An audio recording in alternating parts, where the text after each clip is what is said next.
Hey guys 50 days ஆட்டுக்குட்டி வளர்ப்பில் நம்ம இன்னைக்கு இருக்கா பார்த்தீங்கன்னா டே 40. ஸோ ஃபஸ்ட்டு இப்போ ஒரு விஷயம் சொல்லிடுறேன். ஏன்னா இப்போ நிறையா பேர் வந்து குட்டிங்க கேட்டிருந்தீங்க. ஸோ சேல்ஸுக்கு சண்டை கேட்டா குட்டிங்க வந்து இப்போ ஒரு 5 குட்டி கிட்ட இருக்குது. ஸோ அதையும் நான் கடைசியில் நான் ஆட் பண்ணுறேன், முடிஞ்சால் பாருங்கள்.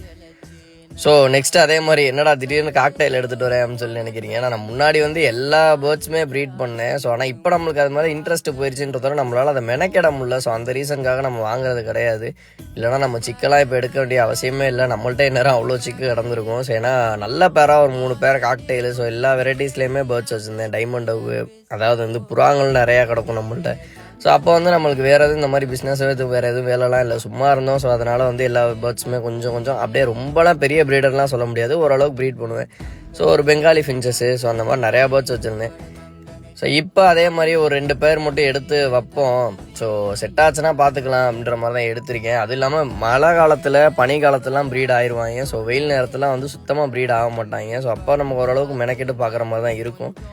ஸோ ஹேண்ட் ஃபீடிங் சிக்ஸுமே நான் நிறையா வளர்த்துருக்கேன். ஸோ எனக்கு அதனால் அதுலேயும் ஒரு இன்ட்ரெஸ்ட் இருக்குது. ஹேண்ட் ஃபீடிங் சிக்காக எடுத்து டேம் பண்ணி நிறையா சேல் பண்ணியிருக்கேன். ஸோ அதே மாதிரி இன்னொரு வாட்டி செய்வோமா அப்படின்ற மாதிரி ஒரு ஐடியா ஓடிட்டுருக்கு. பட் ஆனால் அதுக்கு டைம் வேணும் கண்டிப்பாக.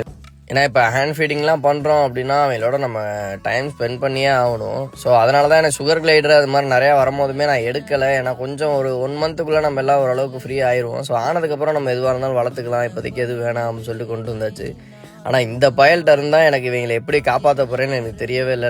ஸோ அதே மாதிரி இந்த இடத்துல நான் ஒரு முக்கியமான விஷயம் பற்றி பேசணும் அப்படின்னு சொல்லி நினைக்கிறேன். ஏன்னா இப்போ வந்து ஒரு உளுந்தங்குருணை வெள்ளத்தோரை, இது வேறு ஒன்றும் இல்லை, அது மட்டும் தான் நான் தண்ணியில் கரைச்சி வச்சுருக்கேன். ஸோ இதில் எவ்வளோ மண் இருக்குது, எவ்வளோ இது இருக்குன்றது மட்டும் நீங்களே பாருங்கள். நம்ம சாக்கடைக்குள்ளே கையை விட்டு எடுத்தால் எந்த அளவுக்கு மண் இருக்குமோ அந்தளவுக்கு வெறும் 1 கப்பில் வருது. அதாவது 1 லிட்டர் கப்பில் 1 கப்பில் இவ்வளோ மண் வருது.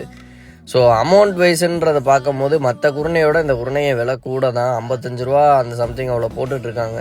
ஸோ ஒரு நயம்னு சொல்லி விற்கிறோம். ஸோ அது எந்த அளவுக்கு இருக்கணுன்றது கூட இல்லை. ஏன்னா நான் நல்லாவே காட்டுறேன் பாருங்கள், தண்ணியை ஊற்றிட்டு ஃபுல்லாகவே எல்லாம் மண் தான். அதாவது வந்து எப்படின்னா ஒரு கிலோவில் ஒரு 1/2 கிலோ மண் மட்டும்தான் இருக்குது. ஸோ இதை அந்த குட்டிங்க சாப்பிடும் போது வயிற்றுக்குள்ளே போய் கல் பிரச்சனை, யூரின் போகிறதுல அது மாதிரி ஏகப்பட்ட பிரச்சனை வந்துடும். ஸோ அதனால் எப்போயுமே அலசி போடுங்க.